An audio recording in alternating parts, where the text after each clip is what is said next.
దర్శక ధీరుడు ఎస్ఎస్ రాజమౌళి ప్రస్తుతం రెండు విషయాలతో వార్తలో నిలుస్తున్నారు. ఓవైపు మహేష్ బాబుతో ఆయన తీస్తున్న Varanasi cinema title announcement video trend అవుతుంటే, మరోవైపు గ్లోబ్ ట్రాటర్ ఈవెంట్లో దేవుడిపై నమ్మకం లేదంటూ రాజమౌళి చేసిన వ్యాఖ్యలపై అభ్యంతరాలు వ్యక్తమవుతున్నాయి. రాజమౌళి క్షమాపణలు చెప్పాలంటూ పలు హిందూ సంఘాలు, బీజేపీ నేతలు డిమాండ్ చేస్తున్నారు. దేవుడిపై నమ్మకం లేదంటూ దేవుడిపై సినిమాలు ఎందుకు తీస్తున్నారంటూ ప్రశ్నిస్తున్నారు. ఈ వివాదంపై భిన్నాభిప్రాయాలు వినిపిస్తున్న తరుణంలో వివాదాస్పద దర్శకుడు రామ్ గోపాల్ వర్మ సీన్ లోకి ఎంట్రీ ఇచ్చారు. రాజమౌళికి మద్దతుగా పోస్ట్ పెడుతూ విమర్శకులకు గట్టి కౌంటర్ ఇచ్చారు. భారత రాజ్యాంగం ప్రకారం దేవుడిని నమ్మనని చెప్పే హక్కు రాజమౌళికి ఉందని రామ్ గోపాల్ వర్మ తెలిపారు. ఎస్ఎస్ రాజమౌళి మీద భక్తులమని చెప్పుకుంటున్న వాళ్ళంతా విషం చిమ్ముతున్నారు కదా. వాళ్ళు తెలుసుకోవాల్సింది ఏంటంటే, భారతదేశంలో నాస్తికుడిగా ఉండడం నేరం కాదు. రాజ్యాంగంలోని ఆర్టికల్ 25 నమ్మకపోవడం అనే హక్కు రక్షిస్తుంది. కాబట్టి ఆ విషం కక్కే వాళ్ళు తాము నమ్ముతున్నామని చెప్పే హక్కు ఎంత ఉందో, ఆయనకు నమ్మకం లేదని చెప్పే హక్కు కూడా అంతే ఉంది అని ఆర్జీవి పేర్కొన్నారు.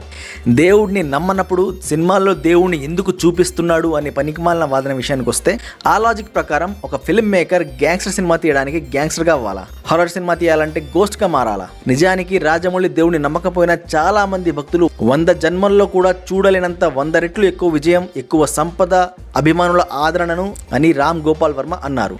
దీన్ని బట్టి 1, భక్తుల కంటే నాస్తికుడినే దేవుడు ఎక్కువగా ప్రేమిస్తాడు. 2, దేవుడు ఇవేమీ పట్టించుకోడు. 3, దేవుడు తనని ఎవరు నమ్ముతున్నారో ఎవరు నమ్మడం లేదో నోట్ ప్యాడ్ లో రాసుకునే పనిలో లేడేమో. కాబట్టి దేవుడికి అతనితో ఎటువంటి సమస్య లేనప్పుడు ఈ స్వయం ప్రకటిత దేవుడి దళారులకు బీపీ అల్సర్లు ఎందుకు వస్తున్నాయి? ఇక్కడ నిజమైన సమస్య రాజమౌళి నాస్తికత్వం కాదు. నిజమైన సమస్య ఏంటంటే, ఆయన దేవుణ్ణి నమ్మకుండానే సక్సెస్ అయ్యాడు.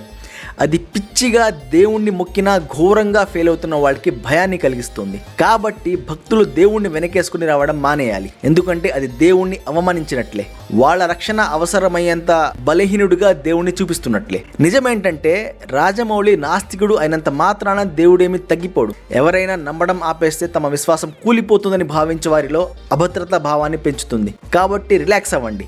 దేవుడు బాగానే ఉన్నాడు, రాజమౌళి బాగానే ఉన్నాడు. వారిద్దరిని అర్థం చేసుకోలేని వ్యక్తులు మాత్రమే బాధపడుతున్నారు. వారణాసి సినిమా ద్వారా ఇప్పటికే నిండిపోయిన ఎస్ఎస్ రాజమౌళి బ్యాంక్ బ్యాలెన్స్ కు దేవుడు మరో భారీ అదృష్టాన్ని జోడిస్తాడు. ఓడిపోయిన వారు అసూయతో హృదయ విదారకంగా ఏడవచ్చు. బాటమ్ లైన్ ఏంటంటే, ఇది దేవునిపై నమ్మకం అనే ముసుగు వేసుకున్న అసూయ మాత్రమే.